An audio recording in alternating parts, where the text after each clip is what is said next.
Hi viewers, welcome to Sri Akshaya's kitchen. இன்னைக்கு நம்ம குட்டீஸ்க்குலாம் பிடிச்ச மாதிரியான ஒரு லஞ்ச் ரெசிபி தான் பார்க்க போகிறோம். அது என்னென்னா பன்னீர் நூடுல்ஸ் வித் கெச்சப். ஸ்நாக்ஸுக்கு பார்த்திங்கன்னா பாசிப்பயிறு வேக வச்சு வெங்காயம்லாம் போட்டு தாளித்து கொடுத்துருக்கோம். ஸோ என்னோட லஞ்ச் அண்ட் ஸ்நாக்ஸ் மெனு இது தான். ரெசிபி எப்படி பண்ணலான்னு பார்க்கலாமா? வீடியோக்குள்ளே போகிறதுக்கு முன்னாடி நம்ம சேனலை சப்ஸ்கிரைப் பண்ணாதவங்க மறக்காமல் சப்ஸ்கிரைப் பண்ணிடுங்க. வாங்க வீடியோக்குள்ளே போகலாம். பன்னீர் நூடுல்ஸ்க்கு ஃபஸ்ட்டு பன்னீர் நம்ம மேரினேட் பண்ணி எடுத்துக்கலாம். அதுக்கு 100 கிராம் பன்னீரை நான் இந்த மாதிரி க்யூபாக கட் பண்ணி வச்சுருக்கேன்.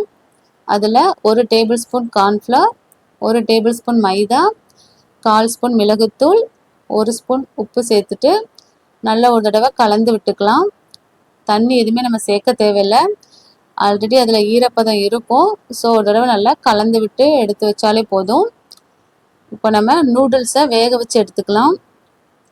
அதுக்கு கொதிக்கிற தண்ணியில் கொஞ்சமாக உப்பும் ஆயிலும் சேர்த்துட்டு நூடுல்ஸை அதில் போட்டுக்கலாம். நூடுல்ஸ் வந்து ஒரு 5 to 6 மினிட்ஸ் நல்லா வேகணும்.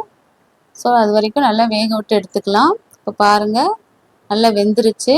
இப்போ இதை நம்ம வடிகட்டி எடுத்து வச்சுக்கலாம்.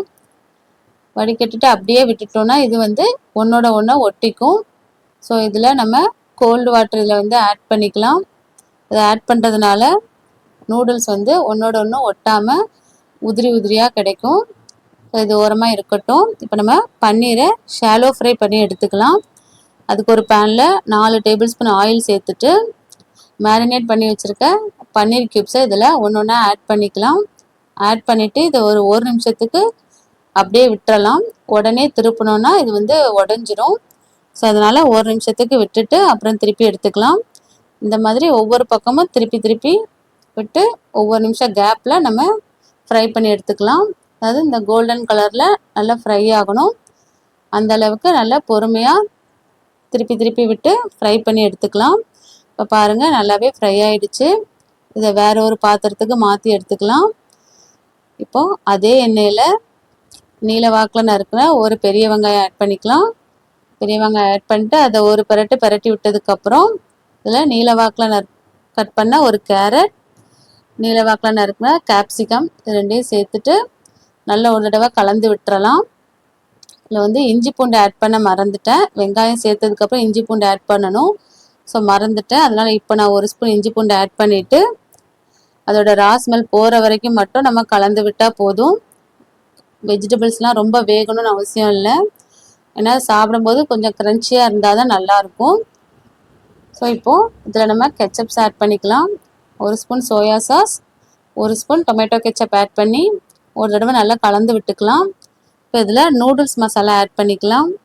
ஆட் பண்ணிவிட்டு அதையும் ஒரு தடவை நல்லா கலந்து எடுத்துக்கலாம்.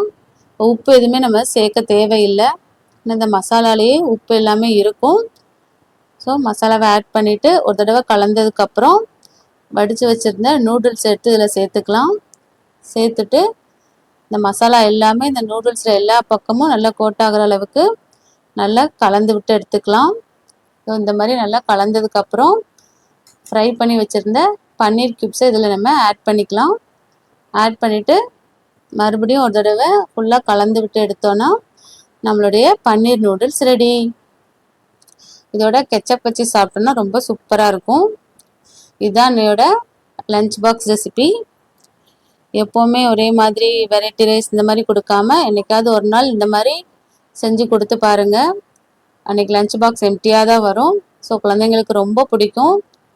நீங்களும் இதே மாதிரி ட்ரை பண்ணி பார்த்துட்டு உங்களோட ஃபீட்பேக்கை மறக்காமல் கமெண்ட் பண்ணுங்கள். வேறு ஒரு லஞ்ச் பாக்ஸ் ரெசிபியோட அடுத்த வீடியோவில் பார்க்கலாம்.